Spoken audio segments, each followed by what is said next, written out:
Hello दोस्तों, welcome back to Falcon Academy. तो आज हम इसमें करने जा रहे हैं टाइम एंड वर्क के ऊपर सवाल जो एसएससी, सीजीएल, सीएचएसएल या रेलवे के एग्ज़ाम में पूछे जाते हैं। तो हम पहला क्वेश्चन उठाते हैं।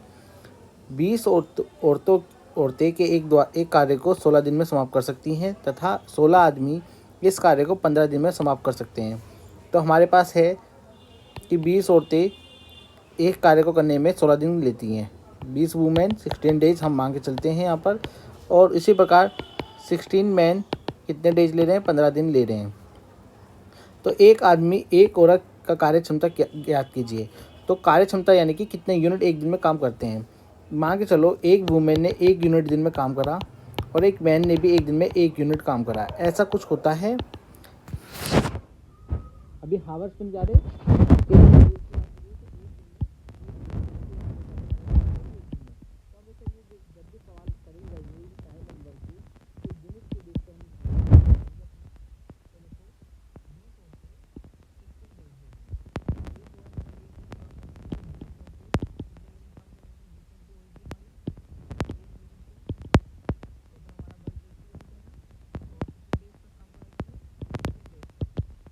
सेम मैन के लिए भी 16 मैन है हमारे, सेम वर्क है और डेज कितने ले लिए इन्होंने? 15। इधर मैन लिख लेता हूँ, इधर वुमेन, इधर डेज, इधर डेज। ठीक है, डेज से तो डेज कट जाएंगे, मैन और वुमेन बचे और रेशियो हमारा चाहिए एक आदमी और एक औरत का चाहिए था। तो यानी कि मैन ऊपर रहेगा और वुमेन नीचे। तो यहाँ पर हम करेंगे 20, 60 यहीं रखूँगा, 16 यहाँ से इधर ले आऊँगा, 15 यहाँ ले आऊँगा, डिवाइड में दोनों जाएंगे। मैन ऊपर रह गया, वुमेन नीचे आ गई। ये रही, रेशियो क्लियर हो गया हमारा। ये से कट जाएगा 5 के टेबल में 4 बार में, 3 बार में। तो एक मैन और एक वुमेन का जो रेशियो आया वो आया 4:3। आई होप आपको ये क्लियर हो गया होगा। इस सवालों को करने के लिए हम एक MDH फॉर्मूला भी यूज़ करते हैं अपना।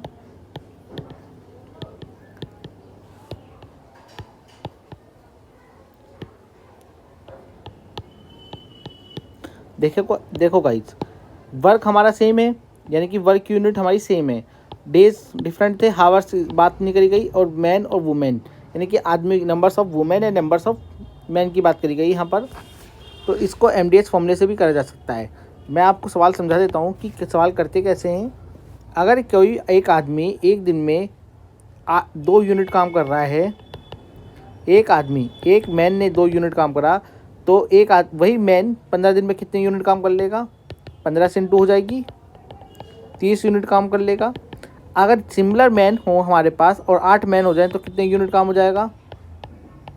240 यूनिट काम हो जाएगा। तो इसी प्रकार हमारा वुमेन वाला भी होता है। और जो कि यहाँ पर हमारे पास यूनिट हमारे पास सेम थी कि वर्क हमारे पास सेम है। तो बताओ, मैन इंटू डी लिख सकते हैं कि मैन ने कितने दिन में काम करा और वुमेन ने कितने दिन में काम करा। चीज़ वही है, देखो। ठीक है गाइस, एक सवाल और करते हैं यहाँ पर। ए बी के मुकाबले 2 गुना मेहनती है, यानी कि अगर बी एक काम करता है तो ए कितना काम कर लेता है? 2 काम कर लेता है। यानी कि ए और बी का रेशो जो कार्य अनुपात है वो 2:1 है। और टाइम कितना लेता है ए?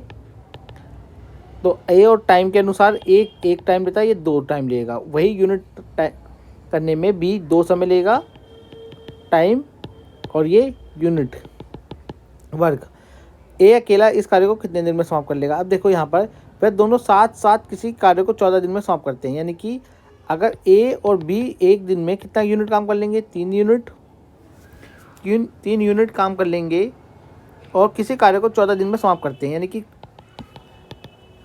14 तिया हमारे पास कितना काम हो गया? 56, यही होगा शायद। 14 तिया 42 यूनिट हम पे काम हो गया। अब देखो आपके पास है कि ए भाई एक दिन में कितने काम कर रहा है? 2 यूनिट काम कर रहा है, 2 से डिवाइड कर दो, 21 डेज हो गए हमारे। क्लियर है दोस्तों? आई होप आपको क्लियर हो गया होगा। इसका आंसर बी। और इसको हम एक और तरीके से कर सकते हैं, A/B रख के हम कर सकते हैं।